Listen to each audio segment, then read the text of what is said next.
Oh, well. Well, ladies and gents, of course, we are doing this for Mind UK, the Shepherd Challenge, all to help those with mental health and their struggles and everything. If you tuned into Tuesday's stream where I had Rail Danger, another good friend of me, joining us on the stream talking about mental health, you know that during this section of the stream, we're just going to have a nice chilled out chat. We may go into some things that may end up being a bit dark for some people. So before we go in any deeper, just be warned. This is your mini trigger warning. We could end up dabbling into things that could trigger you if you are easily susceptible to things that trigger off bits for your mental health. So keep that in mind. But if you want to chill out, want to talk about it, you're more than happy to obviously spike up conversation in chat and to help us keep things going, absolutely.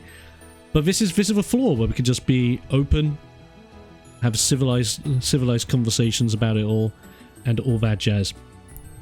20% to Professor Exploder, hell yeah. Is that going to be my title for that? For Nuzlocke 101? So the thing is, I can't go with the moniker Professor X, because then that's copyright for the X-Men. And I don't want a DMCA for Marvel on my back, because you know what that means. Then the House of Mouse are on my ass. So, oh, God. Yeah, no one wants that. Heck no. So you have Rule 34 4chan stuff. Oh, Lord. Mickey, why? Oh, no. Puts a whole new meaning to going goofy. Yuck. Oh, God. Jesus. But no. Let's have a proper chat about it. So, yeah. Pyro. Obviously, we have our stories. We have our moments, whether it's from our own lives, family, friends, etc. So, here's your chance. Let's have an open chat about it. Are there any stories or any moments in particular you wish to talk about on stream? Oh, sure. It's funny you said that, because in preparation for doing this, I was thinking about stories I may not have even told my audience yet. One of the things, I just want to preface this real quick. I don't play a character. I've never, even though I go by PyroFalkon, my name is John Habib. Always has been, always will be. And I've never run my show to the point, at least I don't feel like I've run a character. I might be louder, I might talk more, but I don't play a character for my show. So any of these subjects that we go over, I'm willing to talk about anytime with anybody. And yeah, it can be a little weird to just stop a stream dead to talk about it. But I've been an open book, and I have dealt with depression all my life. So I've been trying to think of stories that I haven't told anybody, even my own audience over the years. And the reason that your cause and mine is so important to me, and how I admit I'm jealous that it's not here. I've struggled with depression since I was about 9 years old. And the first time I tried to kill myself was when I was 10. And I've never had enough of a serious suicide attempt that I wouldn't survive it. But I really could have used some good quality mental health services from that long ago, because those issues for me still exist.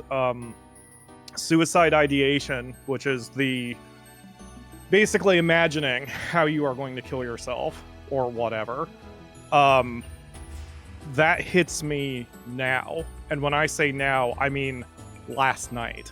Like, it is almost a nightly thing for me. I can't get the help that I want, and I am to the point, real or not. And I'm not saying this, by the way, to have anyone talk to me about this.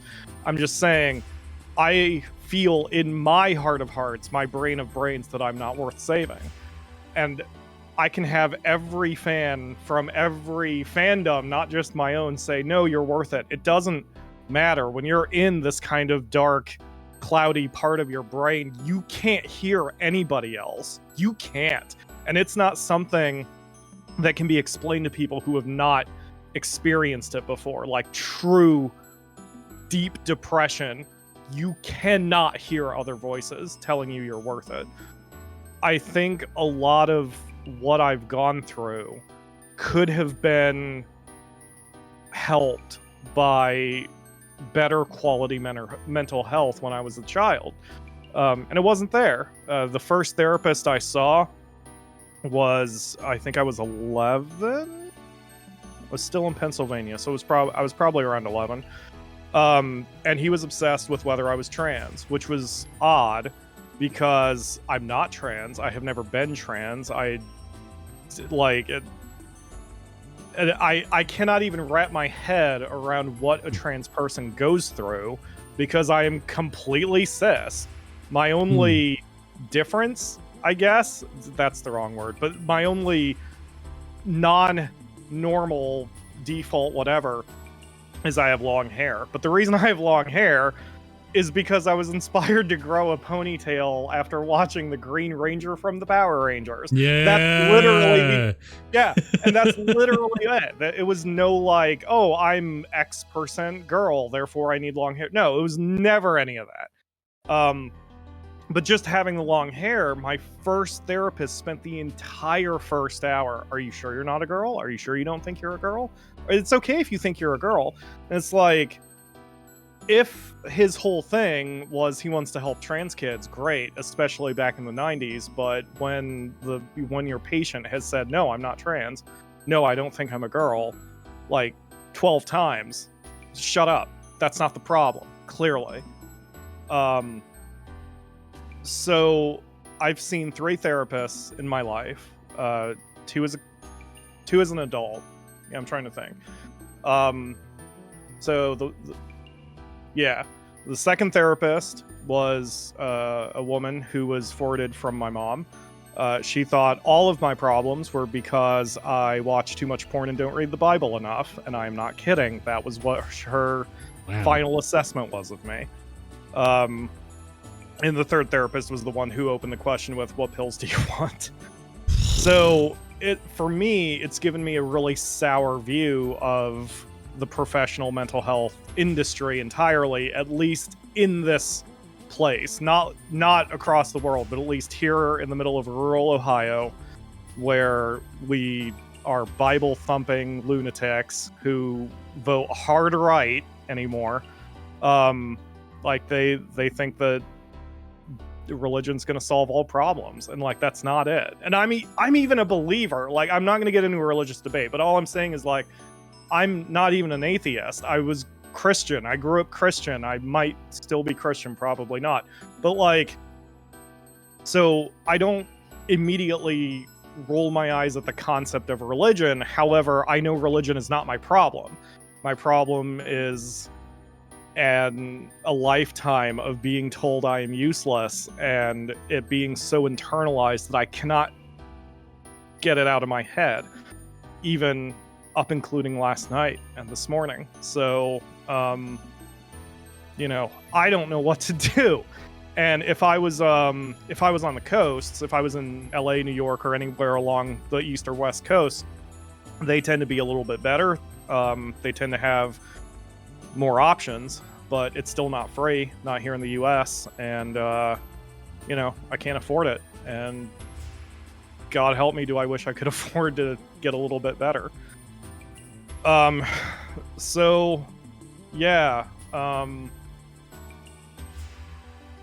Bless you, man. I don't really know how to advise people who maybe have dealt with this or who know someone who has dealt with this, because I'm the wrong person to give advice, because I can't handle my own stuff. But it's part of the reason why also I don't play the social games that a lot of entertainers or streamers or even just people do. Like, I don't have time for that crap. If someone checks in on me, or they just tell me they're hurting and that I've helped them in my own silly way with my YouTube videos, then I believe it and I care. And you know, it's a few days ago I even posted in my Discord a message that seemed out of nowhere, that I care, and I do care. I care about people. I don't want people to go through what I've been through. And what makes me even sicker is the idea that I feel like part of the reason I don't deserve to be saved is because I was born with just about every advantage I could. I'm cis, I'm straight, I look white, I'm male. You know, it's like I'm even with I'm not near a what's the word for I'm able-bodied. You know, I have every advantage other than I wasn't born rich, but otherwise I have every advantage that a person can have, and I still am like this, and I'm still not over the hump of accomplishing my goals, and it sucks. And I wish there was a way here in the United States, in crappy rural Ohio, that I could get the help I want, but it's not an option here. And so that's why Mind, even the concept of Mind, is so important to me, especially after I looked into it. So it's definitely a worthy cause. It's one of those cases now where I just think to myself, if Mind went international, they may just be able to globalize a mental health initiative.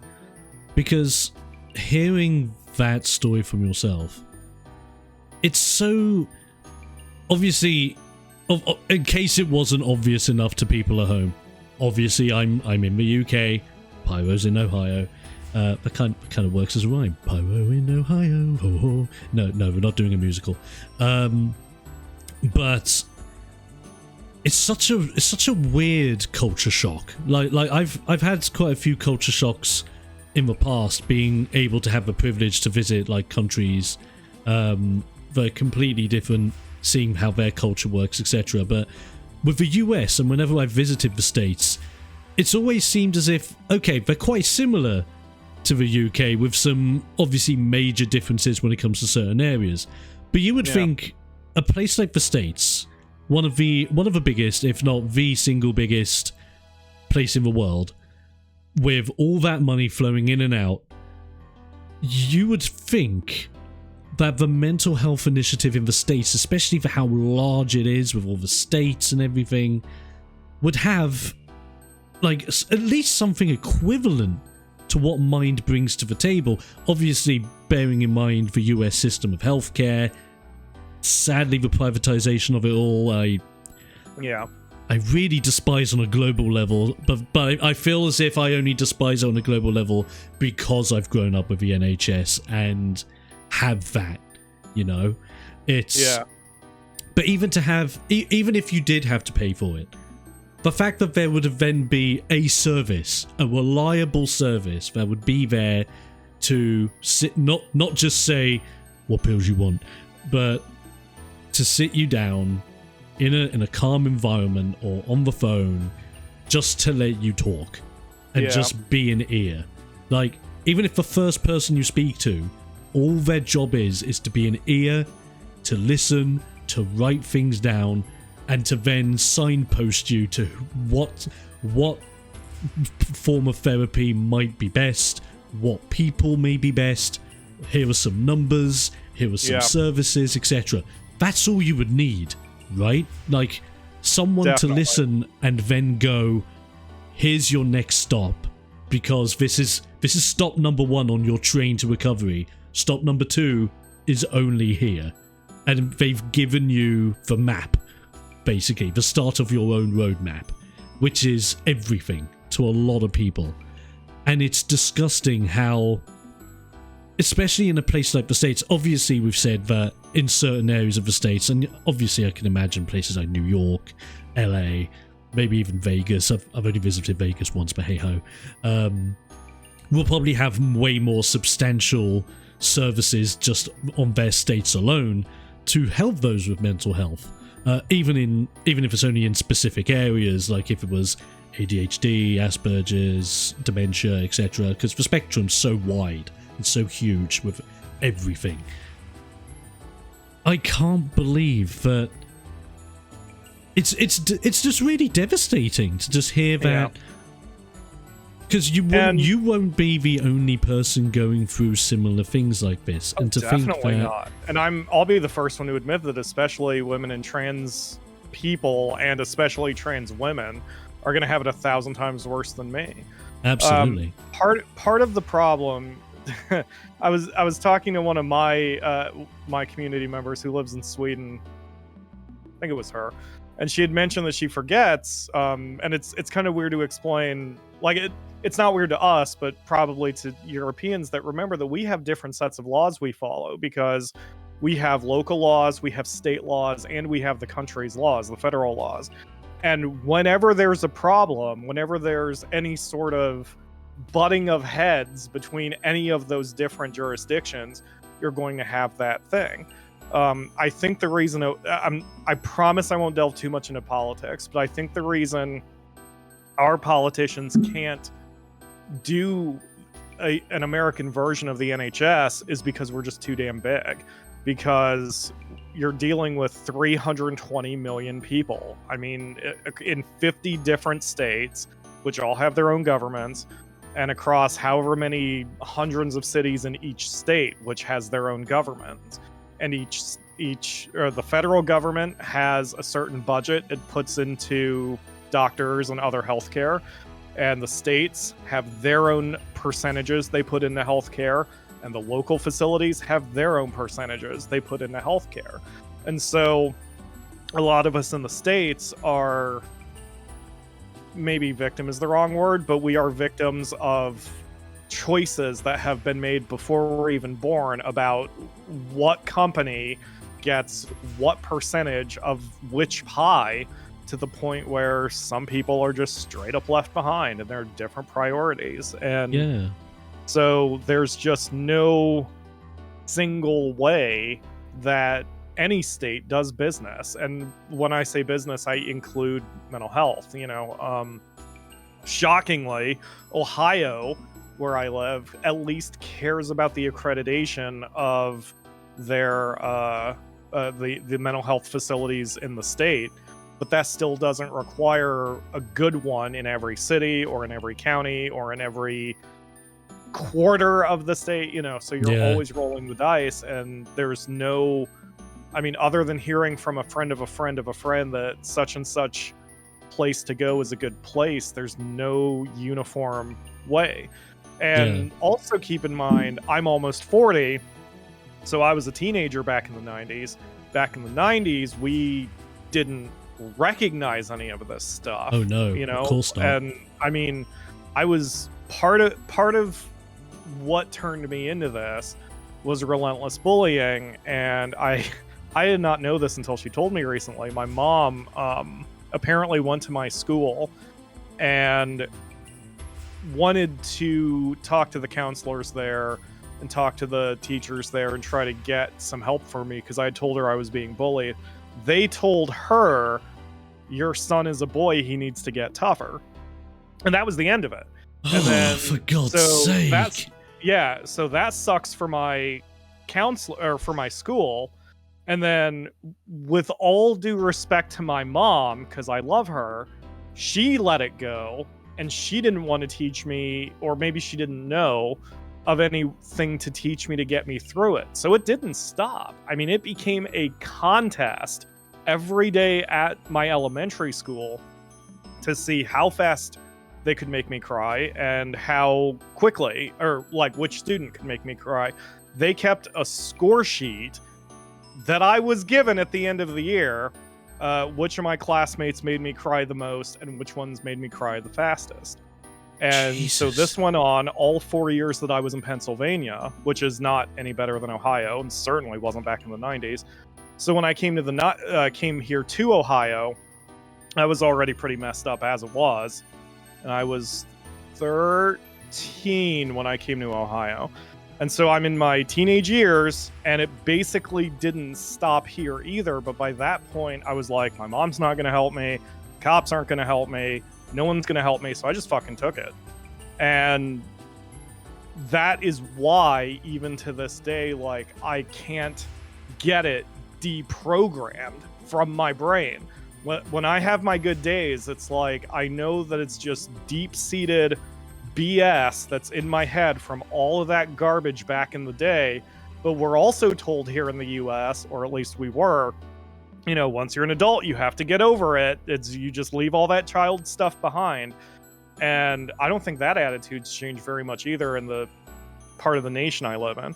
So as an adult, I'm expected to just let all of that bullying go, like it's a sunset, and then just move on. And I can't. And that is when I get trapped in these cycles and cannot stop. And I don't know what triggers me. I hate using the word trigger, but in this case, I mean it literally. I don't know what will trigger my sadness, because it can be anything. I know what it was yesterday, and I know why, but like, I mean, I started getting into self-harming around then, and the self-harming continues literally up through last night. So it's just, I would love a service, but at the same time, I also know, like, I get that all of this costs money, and I get that, especially with the US, our priorities are elsewhere.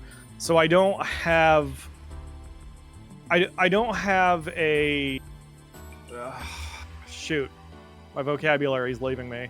I don't care. I don't mind that the US doesn't do that per se. I just wish they did. Like, they helped out people like me more. But they don't, and so it goes. And so rather than moan and piss and cry about it, then I've got to try to find something that helps me. For me, that's YouTube. So, I mean, as much as I would like to get over the hump and start paying my bills with YouTube, streaming and even just doing this, chatting with someone, helps me more than anything else right now. And it's free, so I can actually do this. And this is calming me down. And I mean, I certainly didn't expect it to go this way coming onto your show, because when you first introduced the idea to me, I was really excited and just wanted to chat. But then after last night, having a bit of a mental issue and self-harming, and coming here and chatting with you now, it's actually, you're doing me more good than you realize, because you're calming my heart rate. And I can try to at least let it go for a little while. At the end of the day, I know what I have more than anything is a self-destructive nature. I want to destroy the things I've created. And that's also why, like, back in December, I was considering retirement from YouTube. I was going through the process of making sure the community was going to be held, and my guild in Final Fantasy XIV was going to have an owner. I reversed myself, but part of the reason I even entertained the notion in the first place was because I'm so mentally worn out and frustrated and tired and depressed that I want to destroy the things I love and create. And I wasn't even going to say this. My most recent example was right before I came on the show. As an act to hurt myself, I got rid of the links to promote my second book that I just came out with on my Discord. Just deleted them, because there's a part of me that says I don't deserve any happiness or any success or anything for what I do. So, this is why mental health is so important, because it doesn't just affect kids. It doesn't, and again, I want to make myself perfectly clear when I say this. Trans people have it 1,000 times worse, but it doesn't just affect trans people. It doesn't just affect minorities. It doesn't just affect disenfranchised groups. It affects everybody. And you never know from just looking at somebody what they're going through. They could be the most successful person. They could be white, male, cis, whatever. I mean, we all know about Robin Williams from what? Now it's been 10 years, I think. And you never know what's going on in someone's head. So it's very true. But on top of that, it does not invalidate anything that you're going through either. I look at my mental health the same way as well. I look at what I've been through and the occasional blips I always have, and I think to myself, everyone's got it 10 times worse than I do. Still does not. And this is something I've had to. It's probably the hardest thing in your mental health journey that you need to indoctrinate into your head, because it's not easy. But it's the idea of understanding that yes, the chances of someone having it worse off than you is high, but that never invalidates the issues you yourself has. Yeah, And I completely agree with that and advise the same thing. It's just always hard to listen to your own advice. I know. Yeah, I absolutely get it. Yeah. And it's very interesting that I think me and you share quite a bit of how our mental health started, because yours was a lot around bullying. Like, I'm very sure the majority of mental health, not all of it, but a bunch of it, could stem from childhood bullying and then just stay in there for long periods of time. For me, and of course people in chat may know about this already, you may have seen the clips about it before the stream, whatever. Most of my experiences came from middle school, because when I have to kind of explain the school system in a strange way. So with us in the UK, or at least when I did school, they've slightly changed it now to a more US style system, but when I started school, basically we had 3 tiers of schools. You had your you had lower school, where you're just starting your educational bits, middle school, where like you're going through puberty, you're starting to learn like the more serious stuff, and then upper school that also then leads into A levels, which is effectively now, like, if you cock up now, that's the rest of your life done, effectively. And so all of my experiences happened in the middle chunk, in middle school, while I'm also trying to go through puberty. And it was a matter of every day, since day one, for 4 years straight in middle school, every day was a different case of bullying. And it could have just been name calling, it could have been like Chinese rub burns on my arm, because of course that was a popular thing back in the time. It could have been, I remember this now since we're talking about it. I remember I was in middle school when Beyblade was like the big popular thing, and everyone snuck in Beyblades into school, and we're just playing Beyblades in the playground when we're not supposed to. The bullies who refused to admit that they were nerdy of any kind were also Beyblade addicts, and they specifically bought Beyblades so they could launch them at me and do damage to me, or push me down and then spin them over my forehead, over my chest, over my back, you name it, just to do damage in any way. That's like one of the most weirdest and craziest things they did. But that was 4 years straight. And like you, I didn't have my mum get involved, but I personally stood up and had enough of it, and approached my head of class teacher at the time and said to her, I'm being bullied, this is what's happening, I need help. Instead of doing what I thought she would do, I got detention. And I got detention, was asked to stay in detention throughout lunchtime for that week, because I was told by the teacher I'm leading the bullies on, and I should just, as you said, man up and get used to it, because there are tougher things in the world than this. And that completely messed me up, because then I thought that every time I was bullied from then on in, it was justified, because if the teacher told me that I'm the problem, it made me believe that, oh, then if people have to bully me, they have to. I have to be that victim, just because it's my problem. I'm the problem here, which is crazy to think of now, but that's what it was. And then, like I said in the clips, I might upload my full mental health story onto my YouTube channel in case anyone's interested for the full context in the future, without any edits or cuts because of live streaming bits. If you're interested, let me know. But effectively then, even after that, I went into upper school and there was nothing like that. I was accepted, I was welcomed, I was encouraged to be myself.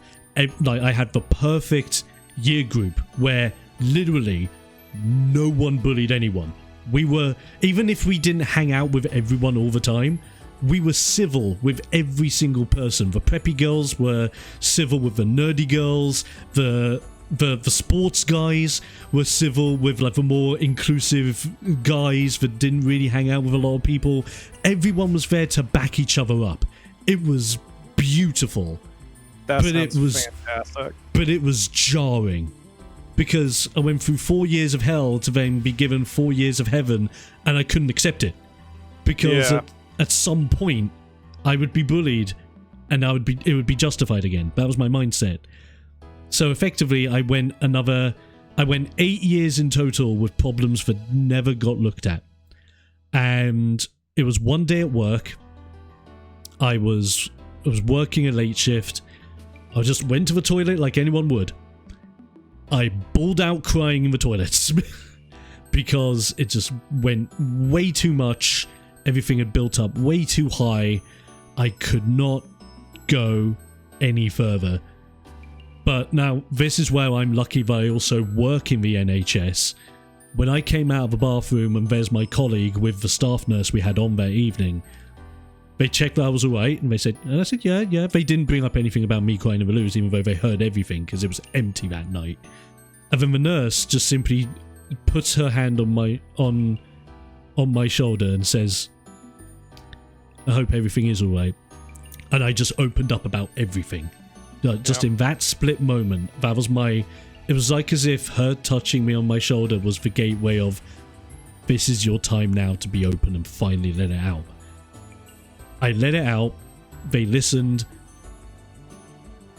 The nurse obviously advised what she advised and said, if you could be open to me right now, you've told me you haven't told your parents in 8 years, you need to tell them tonight. I did that. I was terrified throughout that entire experience, thinking, what's my dad going to think? What's my mum going to think? They immediately understood everything. Just held me tight. And it was like as if the next couple of days, in to see a doctor, given the signposting, given my cognitive behavioral therapy, which is why I ended up going on. Here's where I am now. Obviously, CBT wasn't the straightforward fix. I could have ended up having more counselling of other ways, or paying to go private, to have a one-to-one tuition with a counsellor for so many weeks, etc. But luckily, I was able to have that welcoming hand that then... it's kind of bad in a way, because, well, I don't want to say it's bad, because it's a good thing that I've come out the other end as well as a bunch of other people have, which is another reason why I heavily support Mind, because throughout that experience they helped out as well. Not just me, but best mates of mine that have almost taken their own lives as well, and had it, like you've said as well, way more severe than I've ever had. And it's really, I feel like there are some elements where, because this is where I get kind of deep, and I'm sorry about this. It's kind of trippy when I've always looked at it as, I may have privilege here in the UK, but there are things in the States that you guys have that I would dream of having opportunities at and things to do, which blows my mind. And then I think to myself, and this is more so ever since I've become an adult and working, and like, in case people are interested, I've worked 8 years in the NHS and I still plan to work for the NHS. I'm looking at other jobs in higher positions. This week I've actually applied for a job as an administrator at one of the mental health facilities in my local area. So cross fingers we get the job, lads. But ever since being a part of the service and seeing what it does for a lot of people, including with people I've helped out one-to-one, just being on reception or answering a phone call to someone, it's crazy how privileged we are in the UK to have a system that is not perfect. By all means, it is not perfect. Of course, there's a lot of things in the news with everything that's happened with COVID, the backlogs and everything else. But on a fundamental level, the NHS is like the golden goose of healthcare, where other countries would look at it and just think, you guys are so lucky to have something like that, because it's one thing having to pay for healthcare, it's another thing having to pay for healthcare that's only a C+ standard. Yeah. Which is the biggest 100%. problem. Because like you've said on your end, like, it's great that Ohio have this initiative to make sure that there are mental health services that you can go to, but if there's no governance about the quality of that service, how many times are you going to have to go to places, and how many times are you going to have to go to those places just to meet up with someone who goes, what pills do you need? Yeah, Which and, is... and not to interrupt you, but like one thing I hadn't mentioned about that is even when it comes to insurance, there is still a division. After Obamacare went through, God knows how many years ago that's been now, it made health insurance more affordable for a lot of us. But even then, each state had its own idea of what exactly the phrase health insurance means. Yeah. And I can tell you here in Ohio, the insurance I had, I'm sorry, I'm just blowing my own mind at how much this costs compared to you guys in Europe. I had to pay, which was the reduced amount, I had to pay $340 per month, and that would cover necessary health stuff, but like physical health. That did not include any mental health, and it did not include any dentistry work, because here in the US, dentistry is always, for whatever reason, considered a whole separate beast. Jesus. So, and that was the reduced cost, and that was for a single person who does not smoke, who is in the prime of his life, who has no family and no kids to cover. $340 a month, and that was considered cheap. And actually nowadays it would be extremely cheap. And health and mental health does not count. So yeah. My God. Yeah. And that's for and I can't afford reduced it. cost? Huh? And that's for reduced cost? Jesus. Yeah, that's reduced cost. The full cost was about $650 to $700. Oh, fuck! My God, that's like your wages. Let's see. I worked at Walmart, so that would have been 80% of my wages. Fuck. Yep. And so now, even now, and again, I'm not trying to talk politics, everybody, but when Trump came in and changed a few things with Obamacare, and made things a bit more privatized, I can't afford it anymore anyway. But Trump reduced the penalty for not having insurance to $0. So right now, I'm uninsured for everything. So if I go break a leg, then I'm going to have to slap some sticks on it and hope for the best. And forget mental health care. In the US, especially Ohio, that shit's last priority. So, yeah, God. that's what we deal with here in the US. And we have it even worse than most European nations, I would say, because I have enough European fans that I've chatted a bit. Like, I don't know Sweden's exact things, but I know enough about Sweden to be like, oh, I could actually make it there. But yeah, no, the US is a whole different beast. Our country's culture has always been all about individualism and being tough and toughing it out and doing everything on your own, and that shit just doesn't work nowadays. That's it. Like the US is always perceived like it's the old moniker of the US, land of the free, home of the brave, and like always seen as like the golden goose of the world, where if you can make it in the States, you can make it anywhere. But then, like, just listening to the explanations from you, it's like as if, like, I'm thinking of how healthcare, like how I can picture healthcare in the States, and I think I've worked it out. Healthcare in the States is a pyramid scheme where you have the governing health body, which would be like your national body, but then that goes down to the state body, which then goes down to the like the local bodies, and it's just shit. It's so bad that the reason healthcare here is so expensive is because the healthcare companies know that the insurance companies are going to talk them down. Like, and this is not any sort of inside information. All of this is public. That, like, because the idea of insurance is just like, oh, everyone's got insurance, forget the poor people, but everyone has insurance. So what happens is we have, the hospital will charge an extremely high amount of money or whatever, and then the insurance company will get involved and say, no, you shouldn't be charging that much, you should be charging this much. And then they haggle, and then that's the final price that the insurance covers. The problem is when you're uninsured like me, we don't have that middle fight.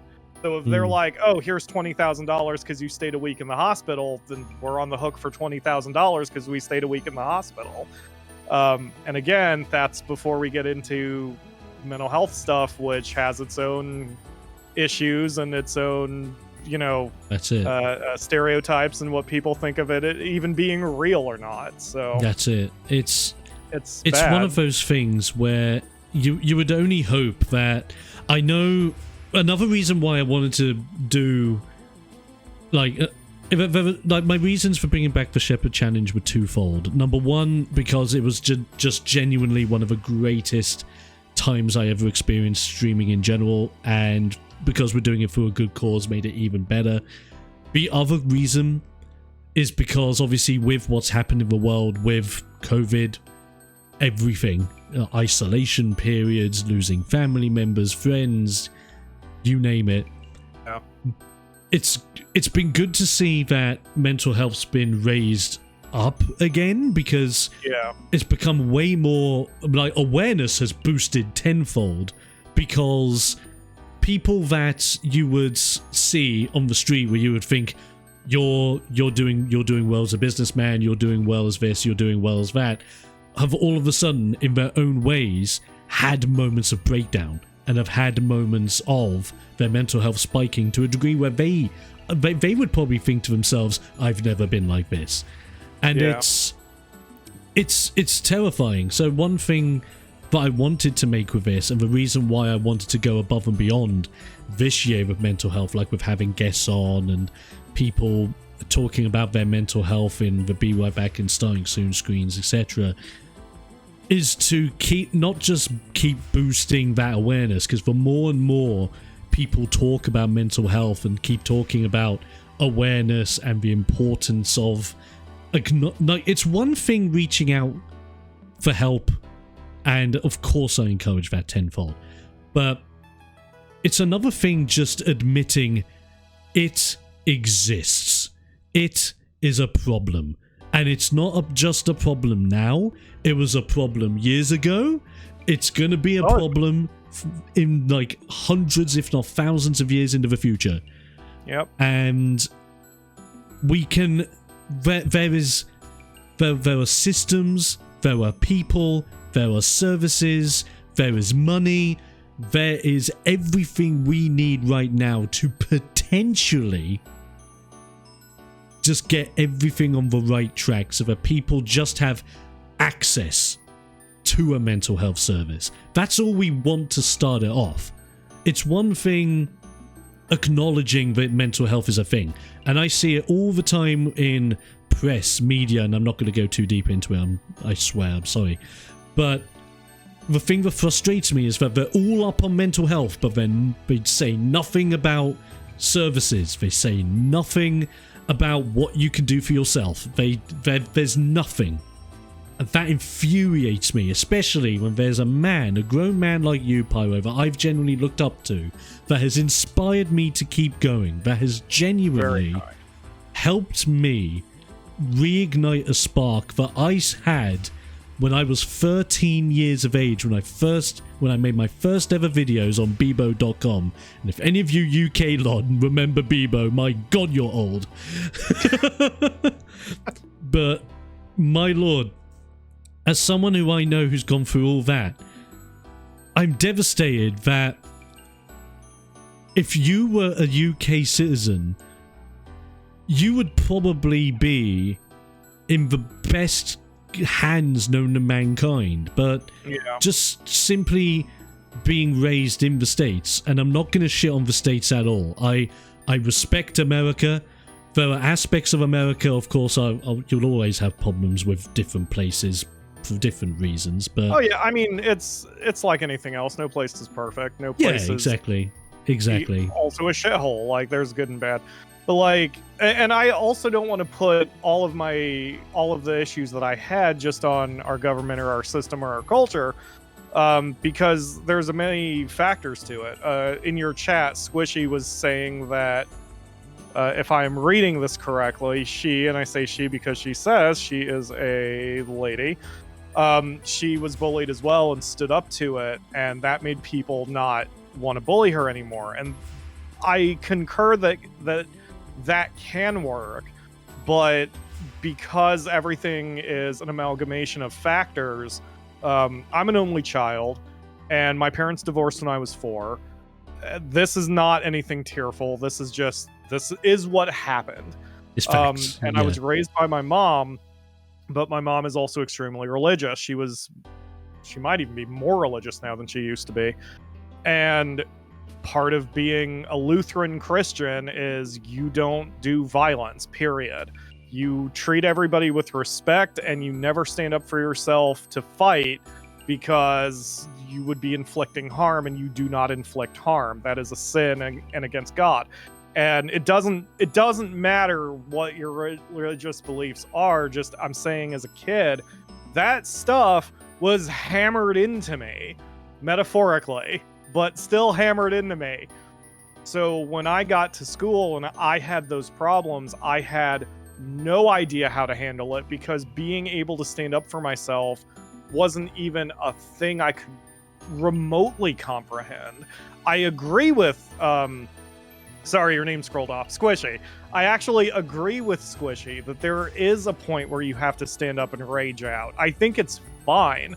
I think it's healthy. I don't think you should be a friggin' school shooter. You know, there's a million degrees between standing up for yourself and that. But I think it is very, very wise to stand up and say, don't anymore. I'm sick of your bullying. I'm done with you. And if you have to throw a punch, I mean, maybe you have to throw a punch.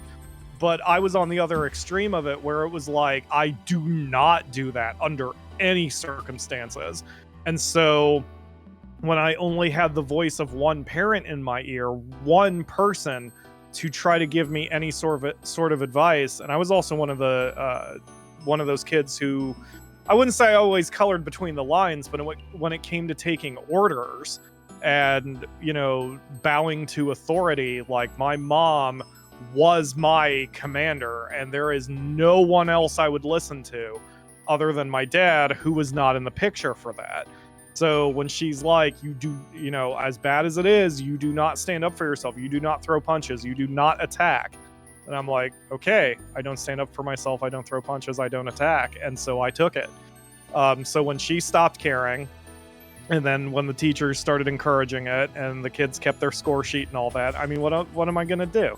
So, I mean, because it's easy as an adult to look back and go, oh man, I should have done this and this and this and this and this. But I didn't have those options because I wasn't an adult. I was a child. I didn't know anything. And my dad is very kind, but he came from a military school. He hides a lot of his emotions. He keeps all of that shit under wraps. And he's bullied a lot too, because he looks like he's from the Middle East. He's from Bangladesh. I'm a mixed race person. So he took a ton of racism and such when he was here in the States, and his answer to it was to let it roll off his back. But being, you know, letting it roll off your back as an adult is a whole different order than letting it roll off your back as a kid. And the way our relationship was, he wasn't even in the same state that I lived in. So I couldn't tell him the details about who was bullying and why. He couldn't come down to the school and talk to the teachers. He wasn't able to give me any sort of influence at all. So he and I, when we had our weekly phone conversations, it was like, how's your homework? Here's what's going on in professional wrestling. And that was it. Like, that was the end of the conversation. So I had no idea how to handle that stuff back then. And so it sucks that it takes something extreme in the culture to change the culture. But the positive, if there is any, of COVID and just the idea that the culture is more aware of mental illness, like being able to get that message out there, like even with these streams, even with my streams, just any little way so we can tell people, especially the younger people, look, there's more ways to handle this than just possibly what you've been told. That would have been huge for me, but I didn't have any of that. That's it. That is absolutely it. It's understanding that, and this is something that I've learned through the years. For every, like, you can have 10 people in a room, all 10 of those people having different levels, different issues involving their mental health, and then for every 10 of those people, there's probably 10 different ways for those 10 people also get potential help. And that's the idea. Opening up the conversation to at least talk about it is one way to get it out there, that talking about your problems is perfectly okay. Keeping anything bottled up to any degree, and it could be with anything, whether you're going through something as a child, whether you're going through something as an adult, whether it's something with your partner, something with your job, something with a family member, etc. Let it out. Bottling it up is going to increase the threshold of that terror, that pain, and that depression and anxiety by a millionfold if you're not careful. And that is, like you said, that is the positive with the rise of the mental health awareness with everything that's happened, because the more people that talk, the more people that accept, the more potential for growth when it comes to services, accessibility, which is the big thing, accessibility, and the help is just going to increase over time. It's not going to be an overnight fix. Everyone knows it's not going to be an overnight fix, but we can only hope. Give it the time, give it the right people, the right moments, hopefully without any tragedies to kickstart anything, but ironically we do live in a reactive world and societies where sometimes something tragic does have to happen to cause a spike in change. But even if that does happen, improvement definitely feels like it's more possible now than I would say easily 10-20 years ago. Definitely. Although what you had said about the right moments, I think, is also important, because one thing I have noticed, and even still believe, this actually might be a minority opinion, as much as I agree that talking helps, like just getting it out helps, you still have to know when and where, because, for example, as a streamer who does reach out and try to tell people, your mental health is important, I have also sometimes been in the middle of streams talking about something innocuous like whatever game I'm playing, and someone will join in and then say a bunch of mental health stuff, and like that puts us as entertainers in an awkward position, and it puts the audience in an awkward position, because we probably care, but it's not the time or the place for it. And so if we ignore it, then we wind up looking like the bad guys because we're ignoring it. But it's not like that we're ignoring it because we are ignoring the person per se. We're just there's a flow to entertainment.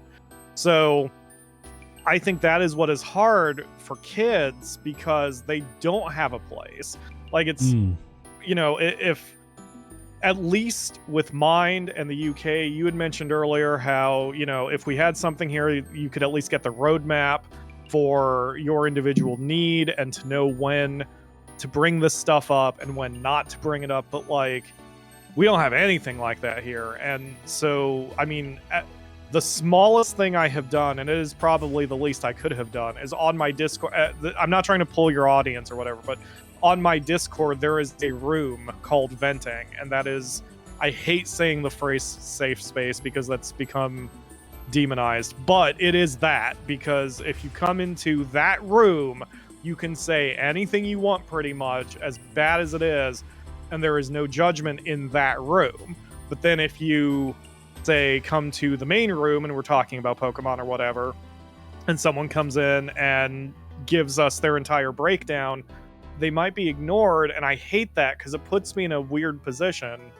Like, I don't want to ignore anyone with those problems, but there is a time and a place and a moment for it.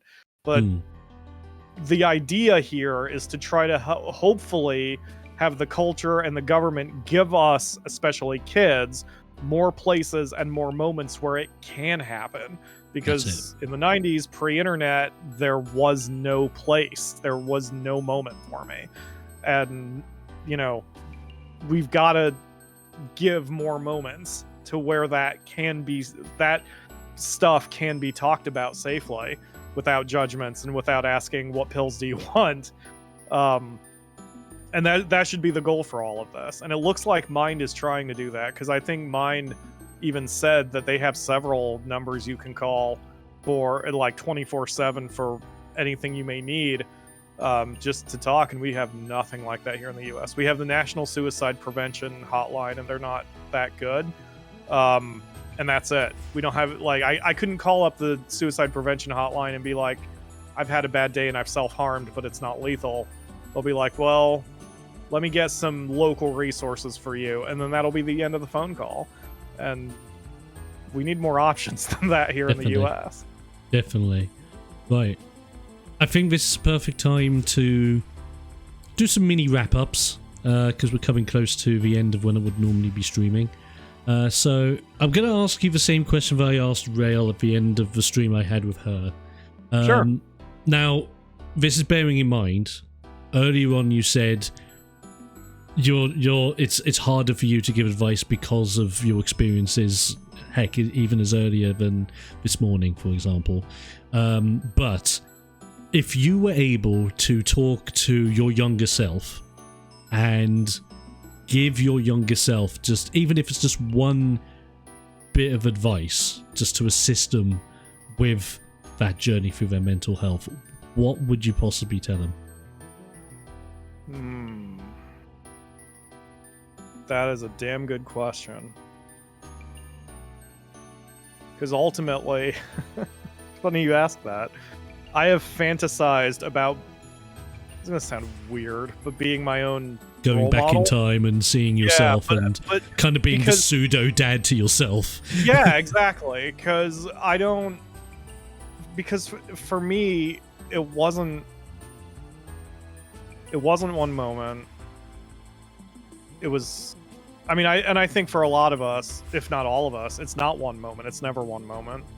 So I wish I could go back and be my own big brother and be like, you're going to get through this.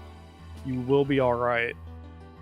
I wish, you know, Definitely. Knowing that my passions really haven't super changed in even the last 30 years, I legit would tell my younger self that my twin passions of writing and playing games, it's possible to get a career out of them one day, and that I would meet some very, very cool people doing so. And it would teach me that there are more people in the world than the assholes who bullied me back then. Waiting is the hardest thing to do when you're that age, but I would try to advise the younger me that it's like, just hang on, because once you hit adulthood, you get options. It's not necessarily good options, and at that point you have nowhere to fall back to if you make a bad choice. But at least you get options. You're not railroaded into seeing the same 25 idiots every day, day in, day out. You have options. The country is large. You can go many places, and you don't have to stay stuck in friggin' Xenia, Ohio. Bless. That's lovely. That's beautiful. And with that, if anyone out there's been affected or moved in any way with our conversation this evening, doesn't matter whether you're in the UK, the US, anywhere, if you know of someone that you could talk to about any any issues you're going through, if you know of a service that you can go to, anything of any kind. God damn it, ads. Every time with the adverts. I know. But genuinely, it's like I say to everyone, the first step's always the hardest. And sometimes for a lot of people, that first step can be obscured in the deepest of shadow, and you don't know where it is. You don't know whether you're going to be stepping on concrete or pane glass. Yeah. But if you can take that step, you can start. And some people have the privilege to be able to start. Some people sadly don't. That's the reality of where we're at the moment in the world. But hopefully, with more people being open about things, with us talking about things, with every little step, and this is one of these little steps with these streams and having guests on to talk about bits. It's little steps, but it's little steps in the right direction that could potentially do big change for, even if it's just one person. Because it's like what I've said when I started doing the streams this year for Mind UK and all the fundraising we're doing for it. If I can get throughout, it doesn't matter whether I'm only going to be doing Pokemon Crystal or we end up doing every single game in the Shepherd Challenge to the point where I have to shave my beard. Because that's the big 2,000 price goal, by the way. You want to see this mush shaved on stream? Give me money.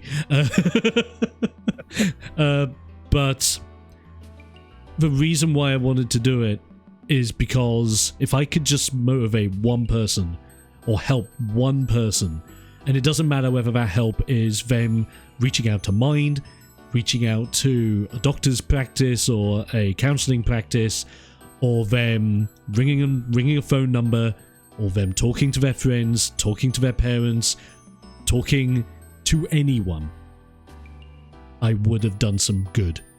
And that's the way, at least in my opinion, things can at least start in a way.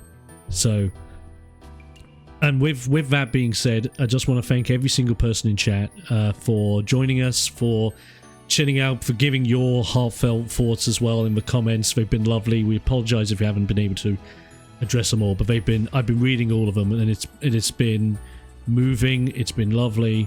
It's so nice to see people interact and everything involving topics like this, which is very nice. So thank you all for your ongoing support and everything else, not just with the Shepherd Challenge, but with everything in general. Not just for me also, but for Pyro as well, for what he's doing and all that jazz. It's freaking awesome, and genuinely. Thanks for having me on, and anytime you want me back to talk shop or talk mental health or even just hang out, just hit me up on Discord. Same with you, man. Absolutely. I'll be more than happy to come join you. Absolutely. So with that being said, last minute shout outs that I'll do to people.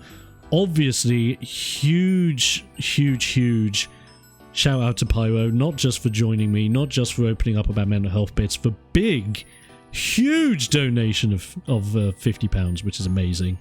At least I could do. That'll help a lot of people. Ginergy and Crimson Green for your follows. That's lovely and greatly appreciated. Kalo for your £10. I didn't want to forget that. You put your tenner in for Shuckle. That was very lovely. Thank you for that. And Ledge for the 1500-bit cheer as well, whilst you were talking about bits, which was absolutely lovely of you. Thank you guys so much.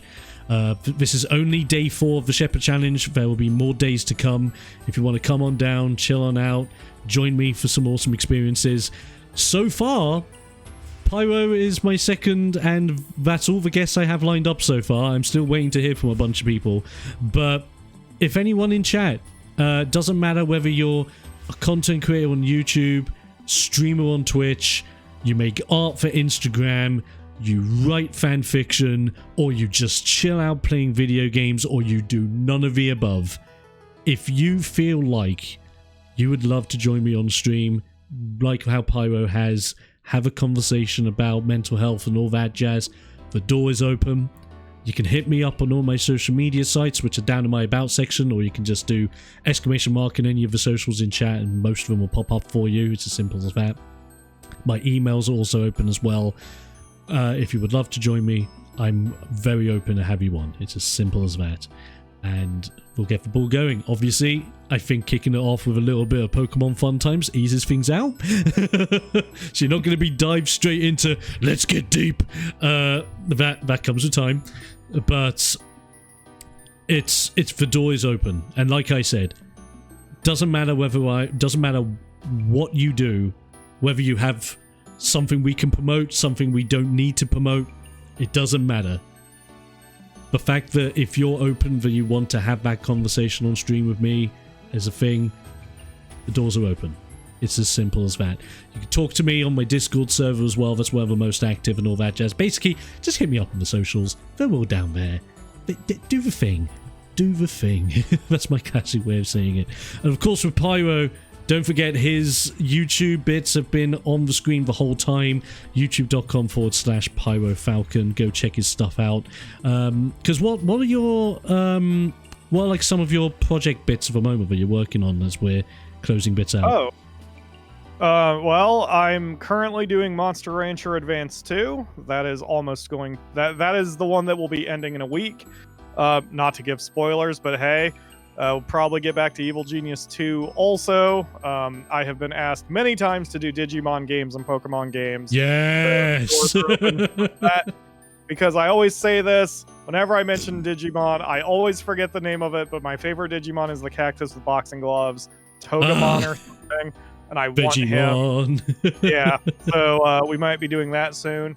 And I just finished my second book. I deleted the links because I'm an asshole to myself, but they are on the videos. My second novel is called The Precipice of Extinction. It is available on Amazon in paperback and ebook, and there will be an audiobook. I just need time to get it done. Oh, that's it. Togemon. That's the one. Sorry, it's Togemon, not Vegemon. I'm an idiot. Anyway, but yeah, so I've written a couple books, trying to get the third one out. They're fantasy, they're low fantasy, so they are more The Witcher than they are Lord of the Rings. I like them. Hopefully the readers do too. Yeah, and we stream every week, so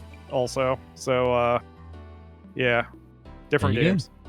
Plenty of content to be had over PyroFalkon. Definitely check out my recommendations as well. The Evil Genius 1 playthroughs, Evil Genius 2 playthroughs, the Dark Cloud playthroughs, both Dark Cloud 1, Dark Cloud 2. Great LPs, great fun times. Enjoy, post your comments, and make Pyro's day. More so, just slap comments on there saying, TheXploder sent me here, so I have to write this comment. Just so we know about just seal of approval. All that jazz.